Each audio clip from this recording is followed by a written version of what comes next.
The Lord be with you. and with your spirit. A reading from the Holy Gospel according to St. John. Glory to you, O Lord. On the evening of that first day of the week, when the doors were locked where the disciples were, for fear of the Jews, Jesus came and stood in their midst and said to them, "Peace be with you." When he had said this, he showed them his hands and his side. The disciples rejoiced when they saw the Lord. Jesus said to them again, "Peace be with you. As the Father has sent me, so I send you." And when he had said this, he breathed on them and said to them, "Receive the Holy Spirit. Whose sins you forgive are forgiven them, and whose sins you retain are retained." Thomas, called Didymus, one of the 12, was not with them when Jesus came. So the other disciples said to him, "We have seen the Lord." But he said to them, "Unless I see the mark of the nails in his hands, and put my finger into the nail marks, and put my hand into his side, I will not believe." Now, a week later, his disciples were again inside, and Thomas was with them. Jesus came, although the doors were locked, and stood in their midst and said, "Peace be with you." Then he said to Thomas, "Put your finger here, and see my hands, and bring your hand, and put it into my side, and do not be unbelieving, but believe." Thomas answered and said to him, "My Lord and my God." Jesus said to him, "Have you come to believe because you have seen me? Blessed are those who have not seen and have believed." Now Jesus did many other signs in the presence of his disciples that are not written in this book. But these are written that you may come to believe that Jesus is the Christ, the Son of God, and that through this belief you may have life in His name. Sisters and brothers, the Gospel of the Lord. Praise to you, Lord Jesus Christ. Shout out sa mga kapatid nating OFW. Ang pulang laso na ito ay lagi naming pagpupugay sa inyo. Salamat po sa sakripisyo niyo. Welcome sa Our Lady of Lasalette Quasay Parish, kung saan ayos nang umiyak. Nasamahan tayo ng mahal na ina sa pag-iyak, sa pagdarasal upang maging maayos ang lahat. Kanina lang, on our way here, may pinapanood akong video clip sa FB. At ang tanong niya, why are we still alive? Bakit buhay pa tayo? Kasi nga daw, if the world, if this earth moves just 1% closer to the sun, then all ocean in this world will boil. Just 1% closer to the sun. Tapos, if this earth will move just 1% farther from the sun, then everything will freeze to death. So yung tanong, why are we still alive? Ang sagot niya, kasi ang mundo ay nasa eksaktong posisyon sa space na ito. Tama. Yun ang mga sagot ng mga mayayabang, mga hindi naniniwala sa Diyos. Sapagkat ang sagot natin mga Katoliko, nasa eksaktong posisyon ang mundo sa space na ito. Buhay pa tayo hanggang ngayon at kahit tayo mamatay, muli tayo mabubuhay dahil sa awa ng Diyos. Palakpakan natin ang Divine Mercy.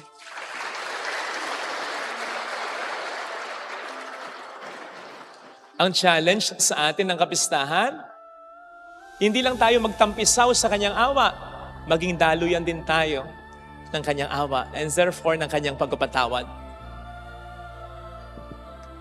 Di ba sabi niya, pinatawad tayo, magpatawad din tayo. Sabi pa niya, kung ano ang sukatan na ginagamit natin sa ating kapwa, yun din ang sukatan na gagamitin niya para sa atin. Sabi pa niya, kung hindi niyo patatawarin ang mga nagkasala sa inyo, hindi ko rin kayo patatawarin. Mga kapatid, madalas matalinghaga magsalita ang Panginoon. Hindi ito yon. Hindi talinghaga ito. Diretso ito. Kung ano yung dinig mo, kung ano yung basa mo, eksakto yun ang gusto niya sabihin sa'yo. At sa akin, Father Fidel, kung hindi mo patatawarin ang nakakasakit sa'yo, sorry, pero hindi rin kita patatawarin. Huwag na nating paguluhin. Yun talaga ibig sabihin nun. Whether we like it or not.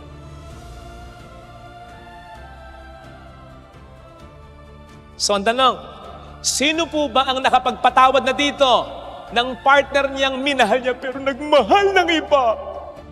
Ng taong nanloko talaga sa kanya? Ng taong dumurog talaga ng puso niya? Sino? Sino nakapagpatawad na dito ng taong ganon? Kita niyo, wala. Kaya isa.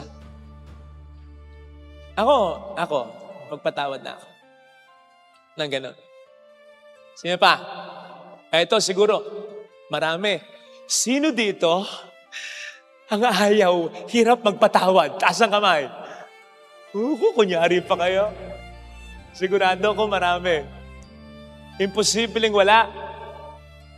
Kasi araw-araw napapaligiran tayo, nakaka-encounter tayo ng mga tao.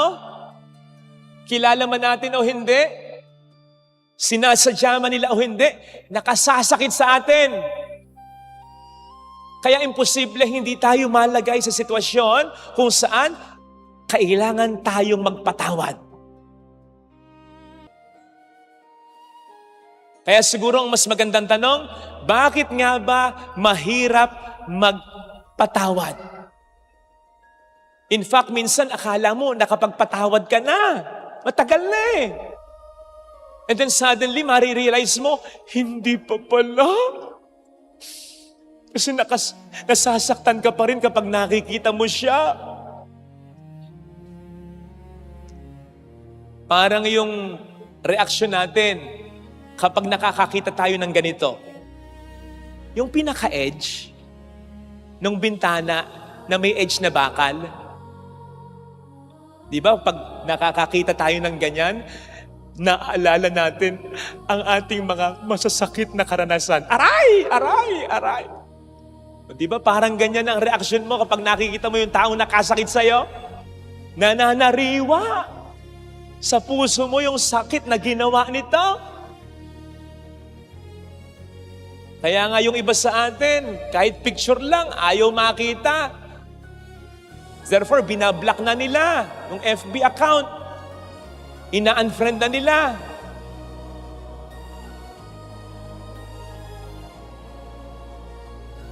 Meron akong nakitang post sa FB. Nung in love sila sa isa't isa, pinatato niya yung mukha ng girlfriend niya sa braso niya. Nang magkaaway sila, ganyan ang pinatato niya. Ginawa niyang impacta. Yung iba naman, lalong-lalo na, yung mga may tindahan na inuutangan tapos hindi naman siya binabayaran. Ano ka makapagpapatawad pag ganyan? Naglalagay na ngayon sila ng karatulang ganyan. Nakalagay sa karatula, kung uutang, pindot lang. I-focus natin yung pipindutin naman. Yan yung pipindutin. Kasi naman, lagi mo sinasabi, sa katapusan, gumawa na siya ng paraan para matapos ka na lang. Seriously, bakit mahirap magpatawad? Isa sa mga dahilan,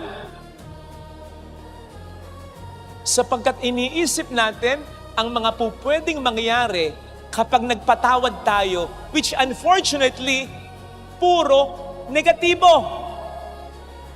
Baka umabuso, baka saktan uli ako, baka hindi matuto, baka sabihin duwag ako, baka sabihin tanga ako, baka mas paikot-ikutin ako. These are valid fears. Naintindihan ko. Ang hindi ko maintindihan, bakit hindi natin iisip yung mga magagandang siguradong mangyayari kapag nagpatawad tayo?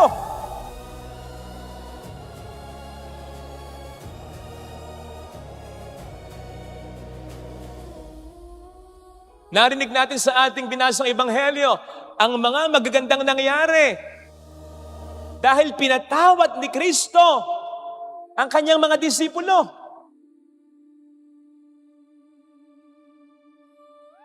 Dahil sa pagpapatawad ni Kristo, yung mga disipulo na wala ng pag-asa, suddenly nag-shoot up yung kanilang pag-asa. Dahil sa pagpapatawad ni Kristo, yung mga disipulo na duwag, suddenly nag-shoot up yung tapang nila. Dahil sa pagpapatawad ni Kristo, yung mga disipulo na wala ng pananampalataya, suddenly nag-shoot up yung pananampalataya nila. I keep on mentioning shooting up, shooting up. Bakit? Pagkatapos ng tagpong ito, lalapas na sila ng kwarto at ipapahayag na nila ang katotohanan tungkol kay Kristo kahit na ikamatay pa nila ito. Tandaan po ninyo na wala yung mga alagad nung pinapahirapan si Kristo. Bakit? Baka madamay sila eh. Ayaw nilang mamatay. Pagkatapos ng tagpong ito, kahit patayin pa sila, okay lang sa kanila. Karangalan pa para sa kanila. And it was all because, or it all started with, the sincere words spoken by Jesus. Peace be with you. Pinapatawad ko na kayo. Imagine that. Para mas ma-appreciate ninyo, kapatid, imagine ninyo yung reaksyon ng mga disipulo. Tandaan natin, may atraso sila kay Kristo. Silang nagsabing kahit buhay namin, iaahali namin sa'yo. Aba, nawala na. Si Pedro, dininay pa siya. Hindi lang makaisa, kundi makatatlo. And then suddenly, isipin ninyo, ang laki ng atraso ninyo, ha? And then suddenly, lumitaw si Jesus sa harapan mo. Nakasarado ang pinto. Biglang lumitaw sa harapan mo. Certainly, ramdam mo yung kapangyarihan niya. Kamamatay, tapos muling nabuhay sa kanyang sariling kapangyarihan. Wala pang nakagawa nun, at wala nang nakagawa nun. Makapangyarihang talaga ito. May atraso ka sa kanya. Pag combinin mo yun, anong maging reaction mo? Hindi kaya ang maging reaction mo, patay na tayo dito. Sisingilin niya na tayo. It's payback time. Yun yung konteksto. Parang yung nag-post nung Easter Sunday. Ang sabi dun sa post ganito, Panginoong Jesus, ngayong buhay ka na, isusumbong ko na sa iyo kung sino yung mga nag-outing at nag-inuman ng mga mahal na araw habang ikaw ay pinapatay. Singilin mo na sila. But to their surprise, mga mapagpatawad na salita ang narinig nila. Hindi, hindi ako iniwan. I demand explanation. Explain ko sa akin. Bakit? Pwede yun eh. Pwede yun. In fact, hindi man niya pagalitan, huwag na siya magpakita sa kanila. Magpakita na lang siya sa iba. Ibang set na lang ng mga alagad ang piliin niya. At then, nando doon. Notice that, 3 beses sinabi, peace be with you. Sumainyo ang kapayapaan. 3 beses sinabi, kumbaga, pinatatawad ko na kayo. So po pwede, baka ganito, nakikita ni Kristo, parang hindi pa makapaniwala na pinatatawad na niya sila.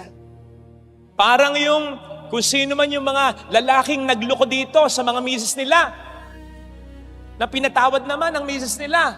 O ano, kumusta na? Okay ba kayo ngayon? Aminin nyo, kinakabahan kayo. Kinakabahan pa rin kayo kahit pinatawad na kayo sa malaking kasalanan ninyo sa misis ninyo. Bakit? Kinakabahan kayo kapag kumakain kayo, baka lasunin ka eh. Kinakabahan kayo kapag natutulog kayo, nakikiramdam ka, baka saksakin ka eh. Pinatawad ka na nga ba? So Jesus had to repeat it 3 beses. Kayong mag-alala, totoo talaga. Pinapatawad ko na kayo. Ay, salamat. At ganun din ang ginawa niya kay Tomas. Biruin ninyo, kasalanan ba niya na nung pakita siya, wala si Tomas? Tapos magdedemand si Tomas, hanggat di ko nakikita ang mga bakas ng pako sa kanyang mga kamay at sa kanyang mga paa, hindi ako maniniwala. Kung ako lang si Jesus, buti hindi ako si Jesus eh. Kung ayaw mong maniwala, wag mo. Ako mag-a-adjust sa'yo? Iniwan mo na nga ako? Tapos ngayon, ako pa mag-a-adjust, babalik ako para lang sa'yo. Hello? Hindi ganun ang nagtiyaga pa rin si Jesus. He showed him his hands, his side, na naging daan. Ito, magandang nangyari. Dahil sa pagkapatawad ni Jesus. Ito ang naging daan upang ang pananampalataya ng mga alagad, slide please, ay mas lalong maging matibay at matatag. Bakit? Kasi dahil dito sa eksenang ito, sa pangalawang pagbabalik ni Kristo, kasama ng kanyang mga disipulo, kumpleto na with Thomas. Ayan yan yung naging eksena. Lahat sila, malapitan, sinipat si Jesus. Ang mga sukat sa kanyang kamay, sa kanyang tagliran, sa kanyang mga paa, hinawakan nila. Ibig sabihin nun, lahat sila nagdududa talaga. Si Tomas lang ang naglakas ng loob para ma-check nila, para makasigurado sila na ang nagpakita ay si Jesus talaga. Hindi multo, hindi guni-guni, si Jesus talaga. Kaya yung sinabi ni Tomas, "My Lord and my God," overall sentimiento yun ng lahat ng mga disipulo. Oo nga, siya nga, Panginoon nga at Diyos nga. See?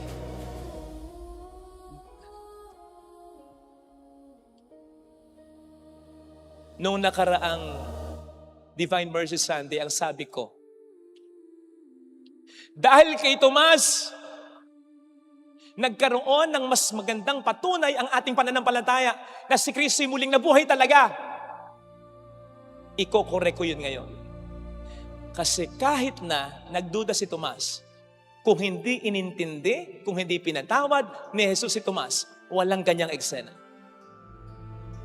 Kaya may magandang nangyari, mas naging solid ang pananampalataya natin. Hindi dahil nagduda si Tomas, kundi pinatawad, inintindi, nag-adjust si Jesus kay Tomas. May bonus pa. Hiningahan pa niya sila. Receive the Holy Spirit. Maganda rin doon pangyayari. Bakit? Ito yung parang allusion sa nangyari sa Genesis. Hiningahan tayo ng Diyos. Pero yung hininga ngayon, pinatay yun ang kasalanan ng tao. So ito, bagong nilalang tayo dito. Panibagong hininga ng Diyos. Ibinibigay sa tao. Ano pa? Ano sabi ni Jesus kay Tomas? Naniniwala ka sapagkat nakita mo ako? Mapapalad ang mga taga Our Lady of Lazaret, Quasay Parish. Hindi nila ako nakita pero naniniwala na sila. Nakita nyo? Napuri pa tayo? Nakasama pa tayo? And it's all because of the forgiveness of Jesus. Maraming magandang mangyayari. Sigurado, kapag nagpapatawad tayo. Kaya, wag tayong mag-atubili, wag tayong matakot. Magpatawad. Dahil lang sa mga naiisip nating pangit na pwedeng mangyari. Pwedeng mangyari, pero pwedeng hindi rin mangyari. Ang mag-focus tayo sa mga mabubuting siguradong mangyayari. Bakit doon ka sa pwede? Ba't hindi ka sa sigurado? Bakit tayo nakakasigurado? Sino bang nag-uutos sa atin maya't maya na magpatawad tayo? Ang Diyos. Ano ba ang Diyos? Alpha at ang Omega. Hindi pa nangyayari. Alam na niya mangyayari. Hindi siya mag-uutos sa atin ng isang utos na napakahirap. Alam niya to, napakahirap nito. Kung alam niya na hindi ito para sa kabutihan natin. O ngayon lang, yung gera ngayon. Minsan pumapabor din ako sa Amerika, para nga naman wala nang problema, pulbusin na ito. I mean, yung kapasidad para magkaroon ng nuclear weapon ng Iran. Pero hindi eh. Hindi eh. Gusto kasi natin sigurado eh. Ano ba magandang mangyayari? Kapatid, dun papasok ang pananampalataya natin. Kung alam mo na mangyayaring mabuti, saan papasok yung pananampalataya mo? Kaya nga yung pagpapatawad is an act of faith. Lord, napakahirap nito. Hindi ko alam kung anong mangyayari. Pero dahil inuutos mo, gagawin ko. Kasi alam ko, kahit di ko alam, mayroong magandang mangyayari.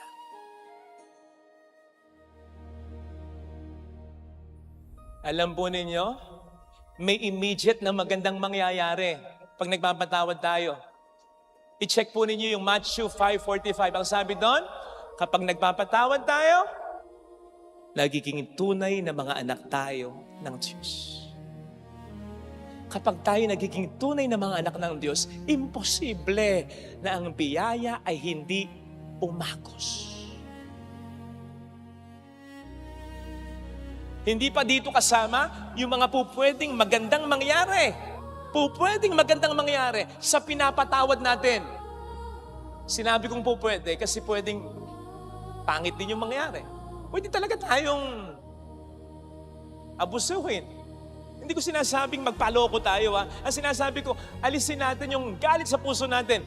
But the point is, may pangit mang mangyari kapag nagpatawad tayo. Imposible na yun ay magtapos sa pangit. Kahit yung pangit na yun, Romans 8:28, pwede pa rin gawin ng Diyos na mabuti. Ito sana ang hilingin nating biyaya sa ating banal na pagdiriwang ngayon. Sapagkat sa nag-uumapaw na awa ng Diyos sa atin, ito ang hinihingi niyang ganti natin. Bibihirang humingi ng ganti ang Diyos. Ito hinihingi niya ito. Pinapatawad niya tayo, magpatawad tayo. Hindi ko alam kung sinabi niyang, binibigyan ko kayo ng mga magagandang bagay, magbigay din kayo ng mga, parang hindi. Ito yung mas malinaw na sinasabi niya. Ito yung ganti na hinihiling niya. May kondisyon yung pagpapatawad. Pwede. Kasi ang sabi niya, kung hindi kayo magpapatawad, hindi ko rin kayo patatawan. Ito talaga eh. Kaya wag nating basta ipagwalang bahala ito. Kasi sabi ko nga kanina, maliwanag ang sabi ng Panginoon tungkol dito. Kailangan nating gawin ito. Utos ito. Wala tayong choice kundi sumunod. Pero manampalataya tayo na may magandang mangyayari sa atin kapag ginawa natin ito. Amen. Ilagay natin ang ating kanang kamay sa tapat ng ating puso.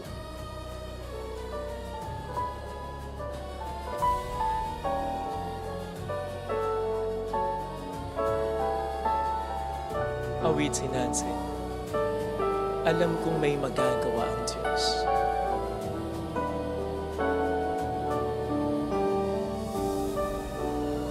Alam kong may magagawa ang Diyos.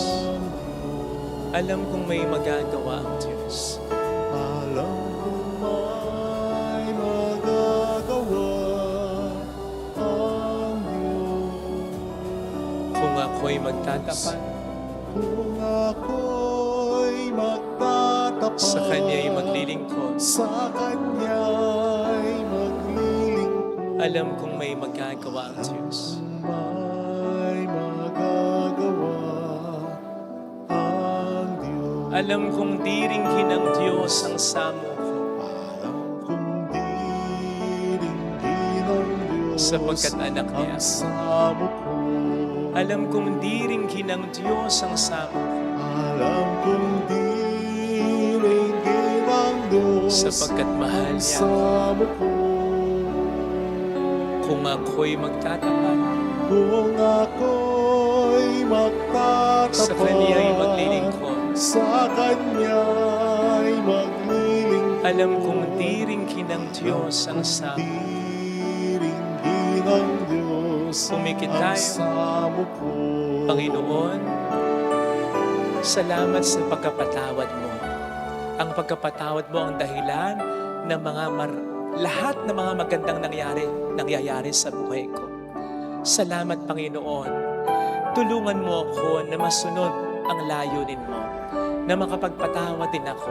Huwag nawa akong ma-focus sa mga pangit na pwedeng mangyari. Kasi kahit na may mangyari ding pangit, kaya mong pagandahin eh. Kasi akong susunod sa loob mo, sa utos mo, hindi mo pababayaang magsisi. Tulungan mo po ako, Panginoon, na panghawakan ng katotohanan ito, na hindi mo iutos sa akin ang napakahirap na utos na ito kung walang magandang mangyayari. Hallelujah! Purihin ang Diyos. Hallelujah! Pasalamatan siya. Siya ay muling babalik sa atin. Hindi niya tayo iiwan. Hindi niya tayo pababayaan. Paniwalaan natin yan. Hallelujah! Purihin ang Diyos. Hallelujah! Sa takdang panahon, babalik ang Panginoon upang tayo ay kunin. Tapat siya sa kanyang mga pangako sa atin. Sabihin mo sa sarili mo, mayroong magandang mangyayari kapag nagpapatawad ka. Sapagkat kung tunay kang magiging anak ng Diyos, imposible na ang biyaya ay hindi umagos. Wala nang pinakamagandang blessing kundi ang ituring tayo ng Panginoon na tunay na anak niya. Mayroong magandang nangyayari sa iyo. Darating ang Panginoon, haharap tayo sa Kanya. Pag namatay tayo at wala tayong ibang hihilingin kundi ang kapatawaran niya. Kaya dapat may baon tayo. Marami na dapat tayong napatawad para tayo makahingi ng tawad.